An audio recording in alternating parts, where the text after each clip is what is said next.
আসসালামু আলাইকুম বন্ধুগণ, দেশ ও দেশের বাইরে থেকে যে যেখান থেকে আজকের এই প্রতিবেদন দেখছেন সকলেরকে জানাই স্বাগত।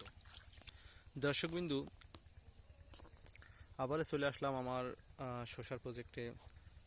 তো সোশ্যাল প্রজেক্টে আজকে সেচ দেওয়া হচ্ছে। আপনারা জানেন শসার একটি অপরিহার্য কার্যাবলীর ভিতরে রয়েছে নিয়মিত সেচ প্রদান। তার এই ধারাবাহিকতা আজকে কিন্তু সেচ প্রয়োগ করা হচ্ছে। এ পর্যন্ত শসা আমি লাগাইছিলাম, সেচ দিয়ে মাটি জো করে লাগাইছিলাম, তারপরে একটি মাত্র সেচ প্রদান করছিলাম। আজকে আবার তৃতীয় নম্বর সেচ, অর্থাৎ লাগানোর পরে দ্বিতীয় নম্বর সেচ চলছে। তো আমি সেচের সাথে কিছু সারও প্রয়োগ করছিলাম এবং কিছু ছত্রাকনাশকও প্রয়োগ করছি সেচের সাথে।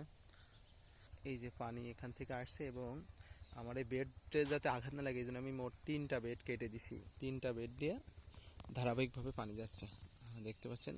1 2 3টাতে পানি ছাড়ার উদ্দেশ্য হচ্ছে, একটা নালা দিয়ে যখন আমি পানি ছাড়বো তখন কিন্তু অতিরিক্ত পানি চাপ হবে এবং চাপের ফলে বেডের কিন্তু ক্ষতি হতে পারে, গাছের শিকড় আলগা হয়ে যেতে পারে। হ্যাঁ, তো এই জন্য আমি 3টা বেডে পানি ছাড়ছি।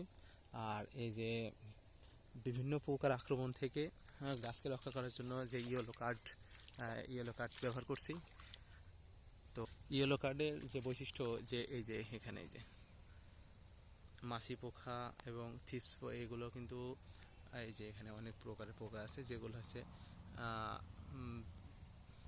যেগুলো কিন্তু এখানে দমন করা যায়। কারণ হচ্ছে এই কার্ডের বৈশিষ্ট্য হচ্ছে কাঠের বিশিষ্ট এক ধরনের আঠা লাগানো থাকে।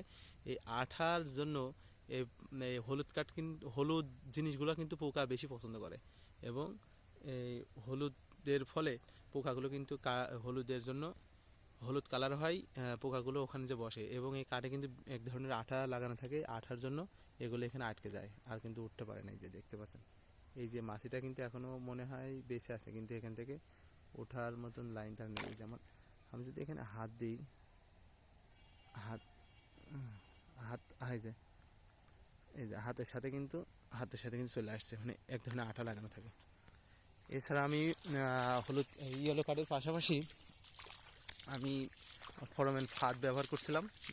যে ফাঁদ, এগুলো সব আজকে লাগাইছি। অবশ্য এখনও পর্যন্ত এর ভিতরে কোনো পোকা যায়নি দেখছি, কিন্তু ইয়েলো কার্ডে কিন্তু অনেক পোকা আটকে গেছে। এই যে এটা আমি গতকাল লাগাইছিলাম, এই জন্য এটা বেশি পোকা আটকে গেছে।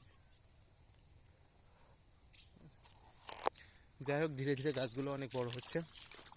এই যে আমি কিন্তু আরও একটা কাজ করছি, যে বেডগুলোর মাঝ বরাবর আমি সেপারেট করে দিছি, এই যে যাতে মাঝখান থেকে পানি এসে দুই পাশে পানি সমানভাবে চলে যেতে পারে, খুব দ্রুত পানি সেচ দেওয়ার কাজ করা যায় এভাবে বেড করলে।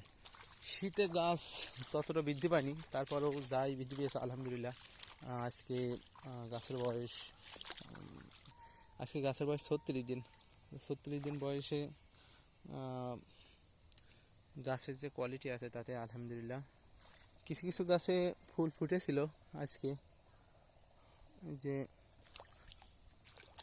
এই যে এখানে একটা গাছে ফুল ফুটেছে, যদি দেখানোর চেষ্টা করি। এই যে এটা কিন্তু স্ত্রী ফুল, গোড়ায় শসা রয়েছে, দেখছেন।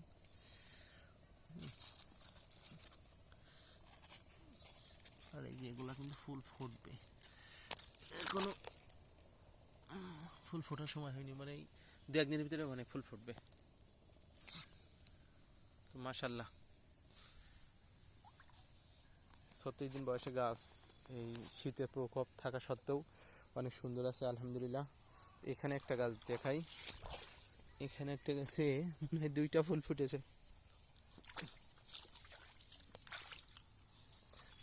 এই যে এখানে এই যে সুন্দর 1 2 2টা অলরেডি ফুল ফুটেই গেছে প্রায়। আর উপরে এগুলো তো এই যে একটা শসা এভাবে প্রায় গিটেই ফল আসে আর কি। জাদু শসার একটা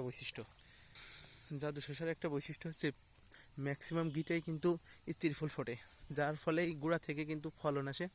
তো যাই হোক, এই ছিল আজকের আপডেট।